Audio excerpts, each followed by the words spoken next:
Hyderabad నాచారంలోని Delhi public స్కూల్కు చెందిన 10th, 12th students CBSE ఫలితాల్లో విశేష ప్రతిభ చాటారని school chairman Komarayya, CEO Yashasvi తెలిపారు. ఈ ఫలితాలు తమలో మరింత పట్టుదలను పెంచాయన్నారు. తమ విద్యా సంస్థల్లో విద్యతో పాటు క్రీడలకు సమ ప్రాధాన్యం ఇస్తున్నామన్నారు. ఇక అత్యుత్తమ ఫలితాలు సాధించిన విద్యార్థులను, వారి తల్లిదండ్రులను స్కూల్ యాజమాన్యం ఘనంగా సత్కరించింది.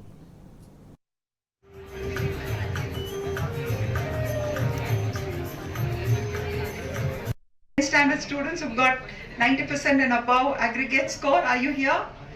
Can you come on stage? Oh. Wow.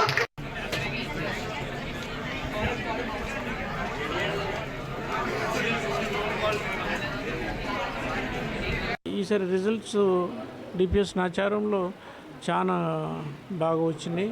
తర్వాత అగ్రిగేట్ కూడా బాగా, స్కూల్ అగ్రిగేట్ యావరేజ్ కూడా బాగా పెరిగింది.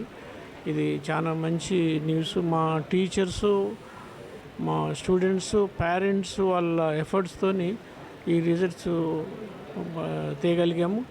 ఇదే విధంగా మేము కంటిన్యూగా రిజల్ట్స్ బాగా తెస్తూ అందులో అకాడమికల్గా, స్పోర్ట్స్ పరంగా, తర్వాత ఆల్రౌండ్ యాక్టివిటీలో కూడా అందరు స్టూడెంట్స్ను ఆల్రౌండ్ మన స్కిల్ డెవలప్మెంట్ కూడా డెవలప్ చేస్తూ, మన ఇంగ్లీష్ లాంగ్వేజ్ని కూడా బాగా డెవలప్ చేస్తూ స్టూడెంట్స్ను మంచి ఒక మన రేపు కాంపిటేటివ్ ఎగ్జామ్స్ కానీ వాళ్ళ యూనివర్సిటీలో ఎక్కడ పోయినా కానీ, ఏ కంట్రీ పోయినా, ఇండియాలో చదివినా కానీ మంచిగా చదివేటట్టుగా తయారు చేసాము. అండ్ అది very proud moment for DPS Nacharam and for CBSE board కూడా మంచి రిజల్ట్స్ వచ్చాయి. Thank you. నా ఫస్ట్ క్రెడిట్ మా పేరెంట్స్కి. చాలా కృషి చేశారు. నాకు వాళ్ళ సపోర్ట్ లేకపోతే నాకు తెలిసి ఇంత వచ్చేది కాదు. టీచర్స్ కూడా చాలా హెల్ప్ చేశారు. ఇంకోటి మా కాంపిటీషన్ అమాంగ్ ఫ్రెండ్స్ కూడా చాలా ఎక్కువ ఉండింది. దానికే ఇంత ఎక్కువ పుష్ అయింది. Thank you.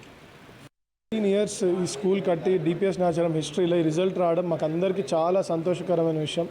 98.7 ఇండియాలోనే హైయెస్ట్ ర్యాంక్ మన అభినవ్కి 10th క్లాస్కి వచ్చింది. అట్లాగే 12th క్లాస్లో ఆల్మోస్ట్ 220 మంది స్టూడెంట్స్ కంటే ఎక్కువ 90% కంటే అబవ్ వచ్చింది. అండ్ ఈ రిజల్ట్తోని మాకందరికీ ఇది చాలా ఎంకరేజింగ్. ఇంకా కష్టపడాలి, మా టీచర్స్ ఇంకా కష్టపడాలని ఇది ఒక చాలా ఎంకరేజ్మెంట్. అండ్ వాళ్ళందరినీ, పేరెంట్స్ని కానీ వాళ్ళ స్టూడెంట్స్ని పిలిచి ఫెలిసిటేట్ చేయడం అయింది. అండ్ ఇంకా ముందుకెళ్తూ డిపిఎస్ నాచారంలో ఇంకా బెటర్ రిజల్ట్స్ తీసుకురావాలని మేమందరం కూడా కష్టపడతాం.